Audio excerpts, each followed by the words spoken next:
Welcome to another Innovation Visual Knowledge Hub video. Today I'm really pleased that I'm being joined with Singh from Freshworks. Hello.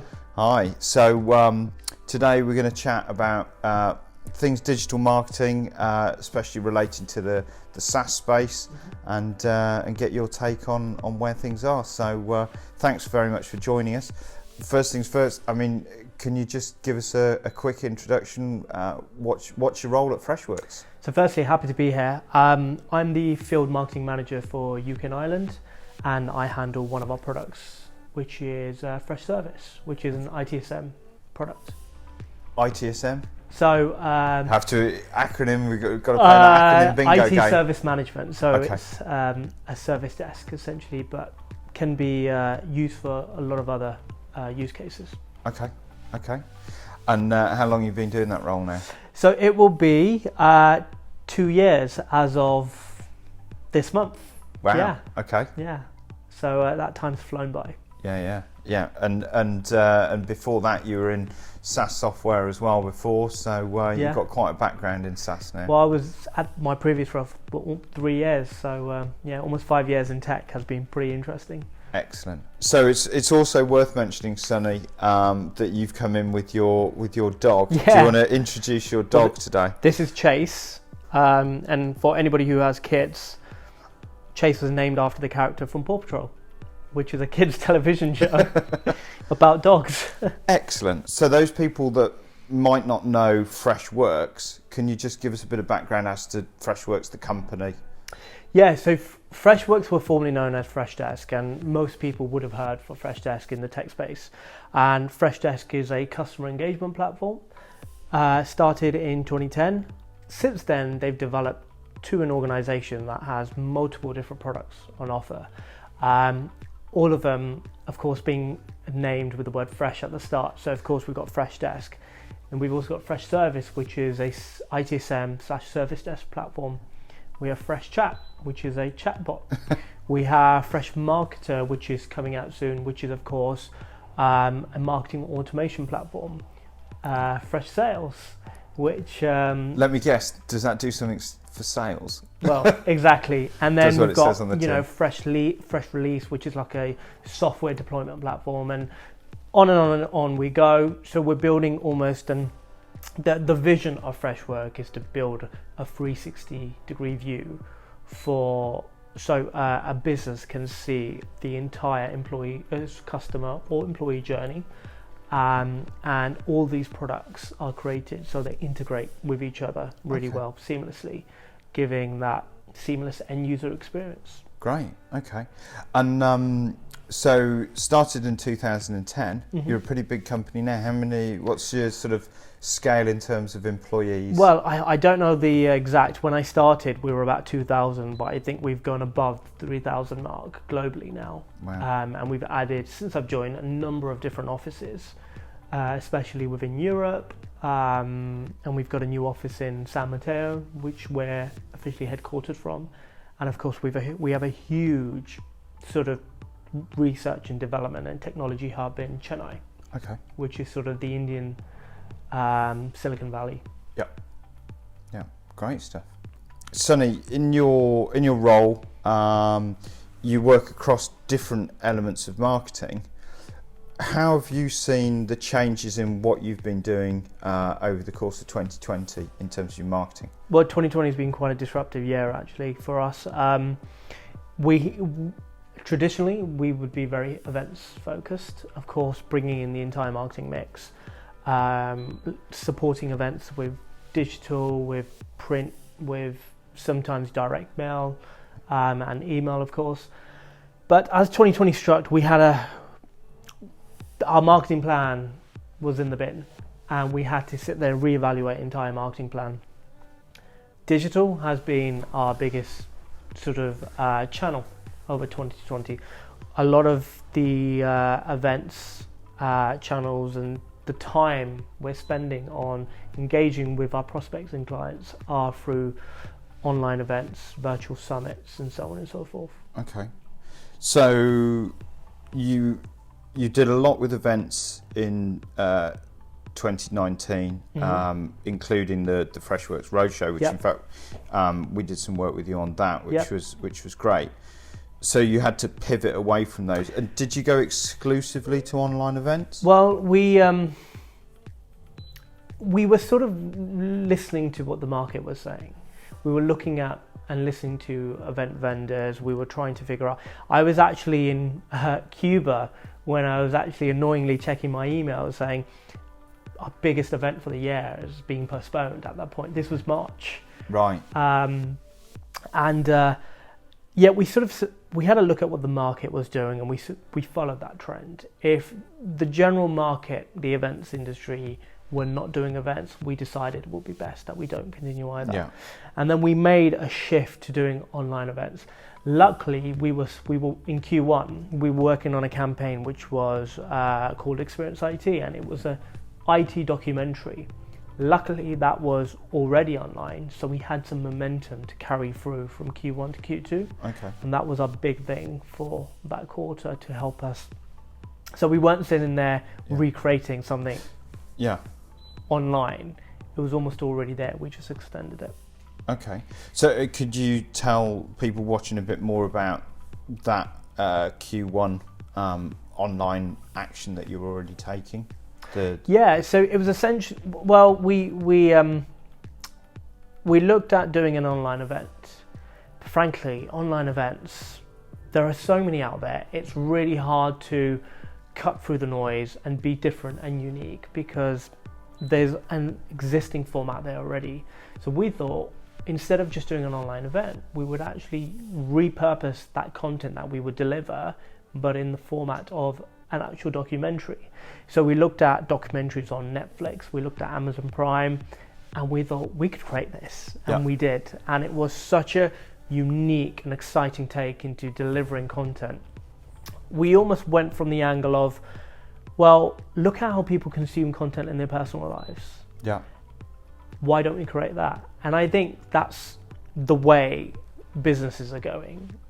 They're almost trying to replicate the experiences that people are receiving in their personal lives and delivering them.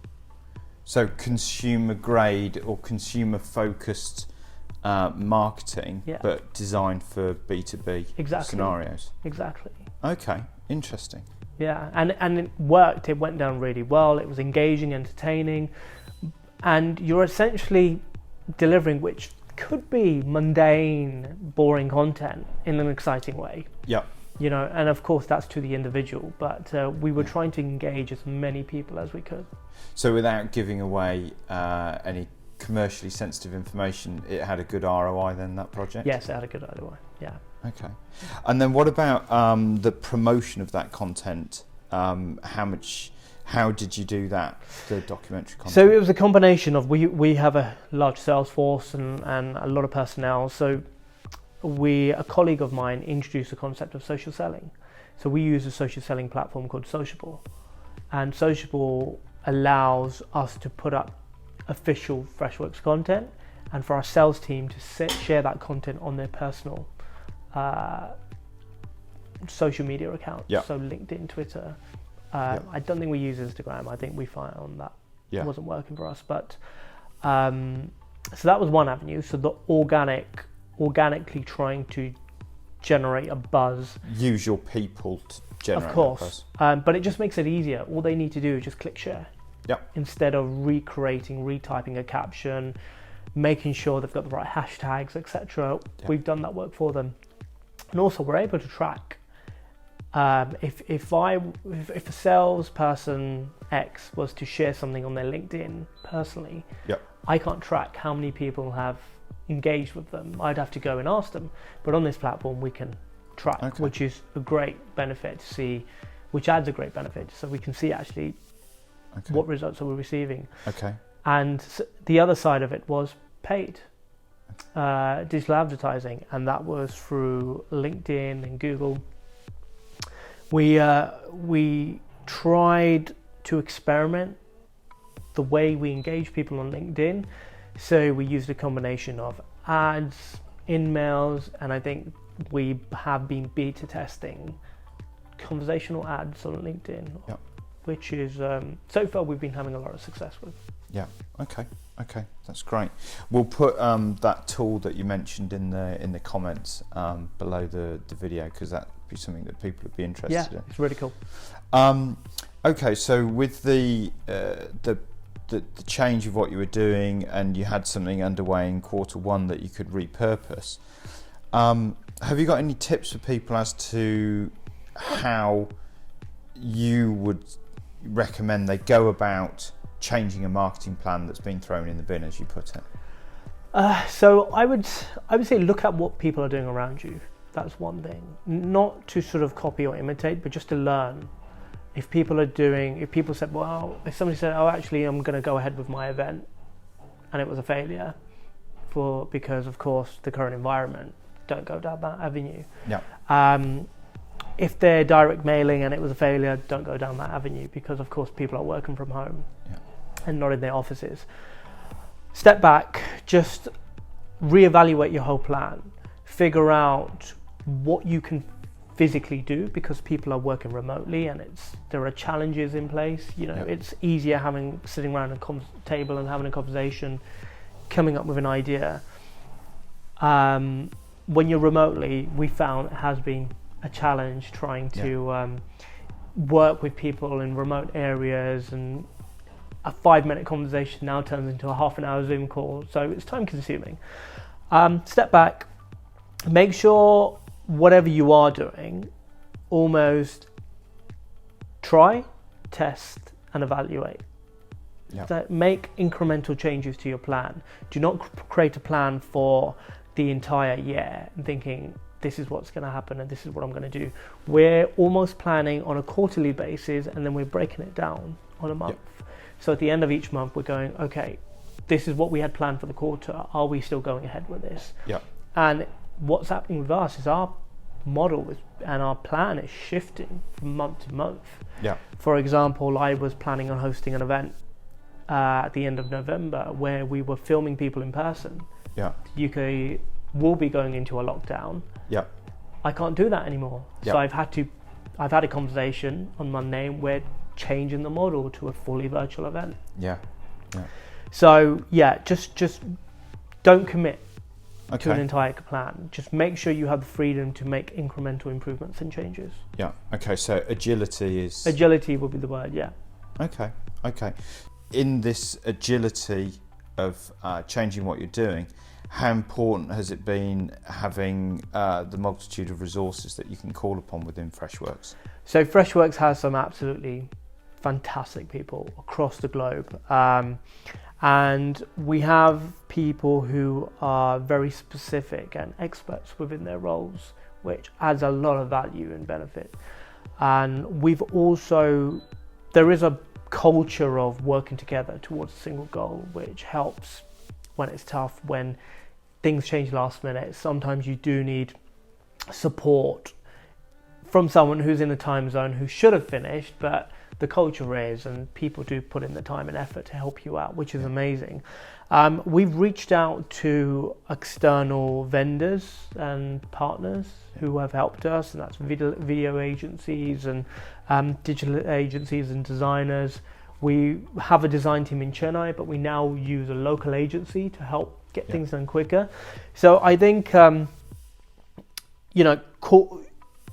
it varies. We have external agencies and we have internal people, but it is important to, when you are trying to be flexible with your plan, it helps knowing where the resources are so you can call upon them very quickly. And I think I've kept a pretty good list of contacts in my back pocket to say, I need this next week, can you help out? And right now I think people are trying to do as much as they can within the circumstances. So that's good. So talking of formats, and you talk about moving to online events, question, webinars, are they an old hat of a spent force, or are they a vital tool in the B2B marketer's kit? So I think webinars are a good way to communicate.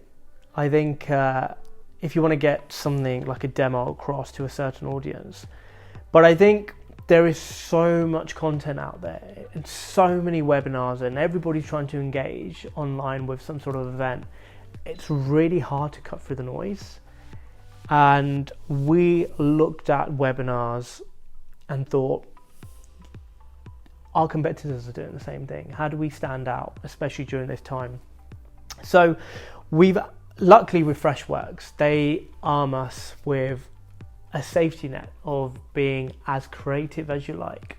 There is very much a try and fail sort of environment, and it's allowing us to do some really exciting experimental stuff.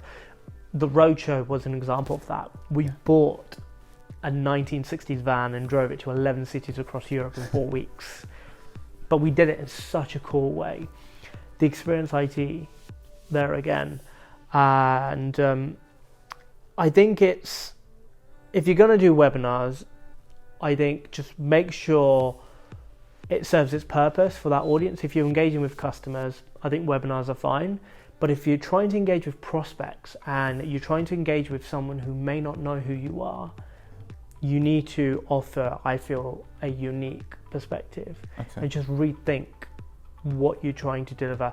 Almost think of it as an experience. What experience are you delivering? Because unless you're delivering content that's very unique and almost exclusive, you got to change the way you deliver. Okay. Interesting. Yeah. So for those B2B marketers out there at the moment who are trying to think of new ways to engage and get prospects coming in, have you got any top tips in terms of a practical way?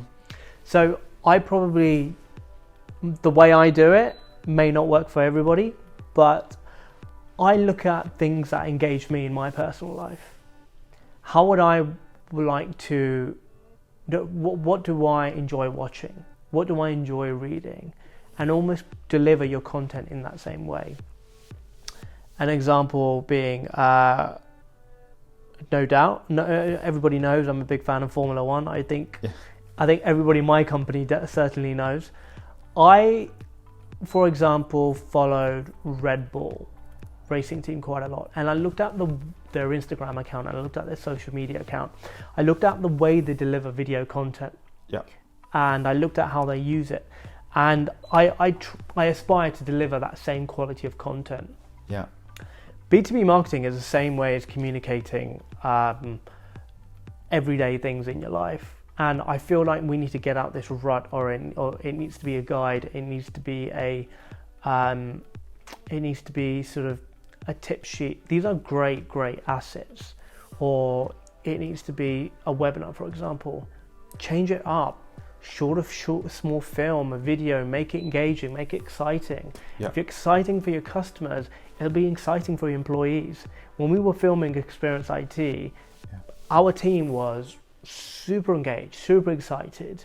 Yeah. And I think if your employees are engaged and happy and creative, it will really follow through when it comes to delivering that experience for your customers. Okay. And I feel that when we were delivering the roadshow, for example, people said, well, I've never seen anything like this. Yeah. And I can't remember where that idea came from. I think we were looking at wouldn't we like to go on a Californian road trip, and that's why we got a VW camper van. Yeah. I think that's where the combination started. And Experience IT, we were looking at Netflix documentaries. We were looking at, I think, the Defiant ones, and then of course you got the vegan documentary which everyone was going on about. I forgot what it's called. Yeah. But these topics I'm not necessarily... The vegan documentary. Yeah, the vegan documentary. I can't remember what it was called. Game Changers. That's it. Game Changers. Yeah. And these aren't topics I'm necessarily interested in. Or The Last Dance. I'm not interested in basketball. Such an engaging documentary. Do you think then that B2B marketers need to aim higher? I think they need to think out the box. I wouldn't say necessarily aiming higher, because I think what the quality of content that people deliver almost serves its basic purpose. If it is a guide, the guide is to inform and educate, I guess. But because there's so much out there and people are bombarded by content, for me, I'm trying to deliver content that not only informs, not only educates, but also entertains. Okay. And I think I'm basically comparing the content we deliver to what Netflix are putting out, or what we're seeing on YouTube or Instagram or whatever. Okay. So yeah, that's my take on it. And I think it's, of course, doing something creative and engaging takes time, resources, and energy. But you know, you can, if you are a small business, you can still try and deliver something in a really engaging way. I mean, video editing software and equipment is relatively cheap. I mean, you can film things on your iPhone. So yeah, I would say think out the box. Okay. Look at what you're finding engaging in your personal life. Okay. Sonny, you've mentioned about making the content more engaging, making it maybe more consumer level, or focusing on even a B2B customer being a consumer. Yeah. What else do you see as trends in digital marketing? Not sure if there's a lot of evidence to support this, but I wonder if there would be more restriction or governance over digital marketing. I feel consumers may feel that they're being bombarded with a lot of social content, and I wonder if businesses will be asked to be a bit more responsible about the way they market. And I think this would require I think almost to be more targeted, and not, I think this follows a whole GDPR idea behind it as well. Not sort of just bombarding everyone, but actually if there is a real need to deliver that advert, because I will mention a product and I will look on my Instagram feed and think, whoa, how did it know I was just talking about that? Yeah. And it still catches people out. And people are like, are they listening to everything I say? Yeah. So I think perhaps maybe a little bit more governance around it. And I think this is where people will turn to sort of expertise in the industry to figure out how to navigate around these rules and regulations. But I do think that's possibly one trend that we may see. Yeah. Because if you're, as a marketer, especially in Europe, we're finding that, we can't, email that person or contact them back because it's not GDPR compliant. Yeah, that's a very interesting answer. I kind of agree with you in terms of the outcome, but I don't think personally, I don't see the driver coming as being governance.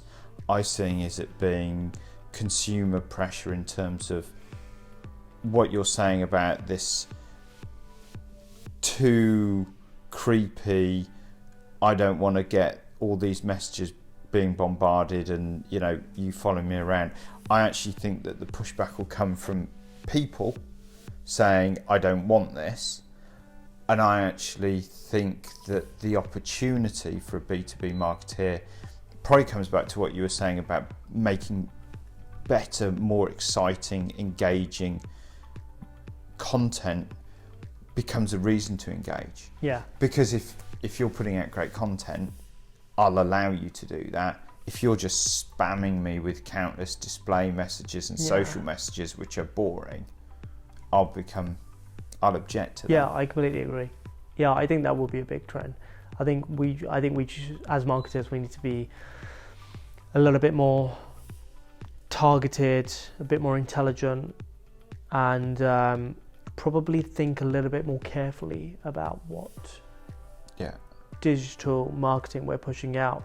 But the flip side to that is, if we didn't have digital, how else would we be engaging with people right now? 2021, 2020, you've already said, plans had to be completely rebuilt.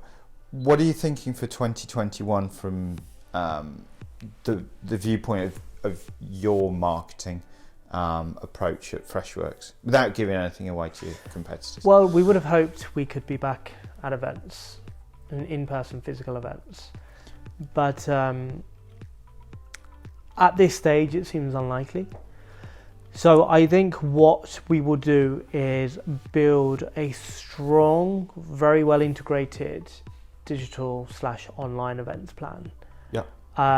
Which I would say consists of compelling content in terms of guides, blogs and white papers that support a core sort of theme, and support that with a strong digital presence. And I think a lot of the budget we would have put in events will go to creating almost an online infrastructure of events and campaigns supported by a strong digital campaign.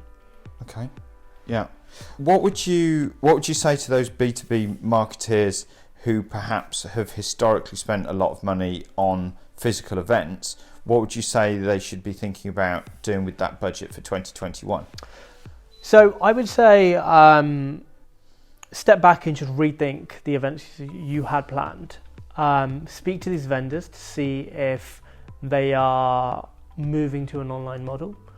Often you'll find that the amount you were originally spending would be drastically reduced because you're not receiving the same experiences.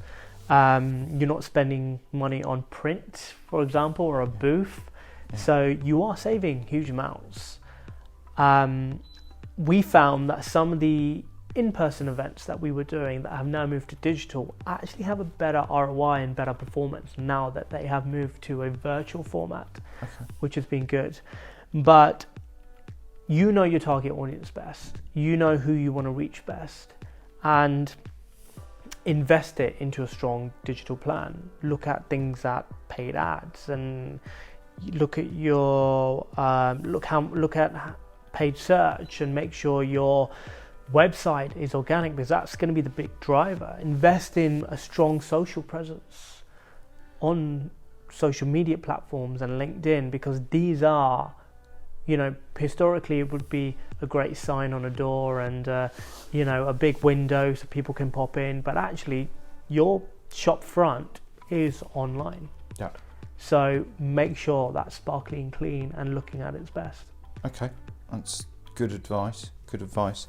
In terms of the economic outlook, there's so much volatility at the moment, and there are multitude of pressures at a macroeconomic level across the globe, but also at a microeconomic level for many businesses. For those marketeers who are maybe in a contracting market space, with your experience, in marketing, what would you suggest as fixes that deliver strong ROI, maybe relatively smaller investments?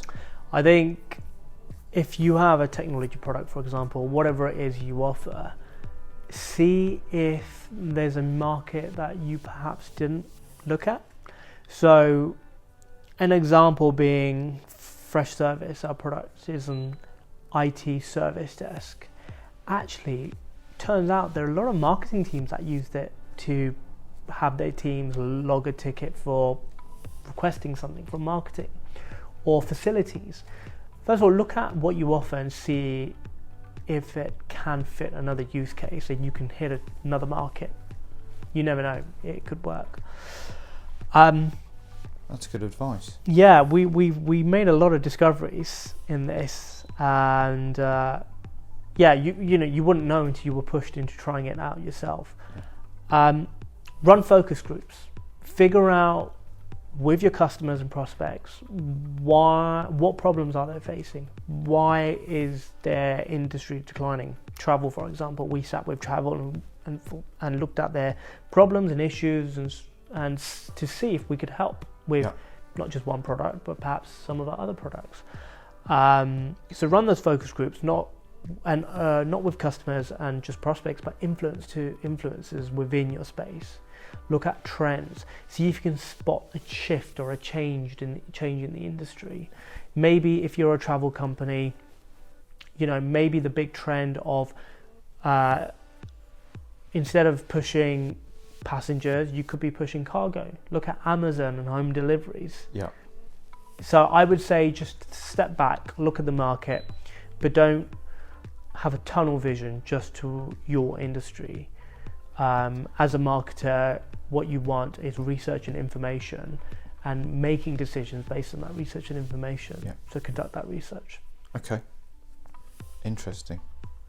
Good. So to wrap it up, do you have a single piece of advice that you would give B2B marketers, whether they're in the SaaS space or outside, for making sure they deliver success going forward? One thing I would say is don't try and do everything. I think with everybody working from home, it's certainly a challenge to get that same level of or same amount of work done. So I think step back, look at your plan.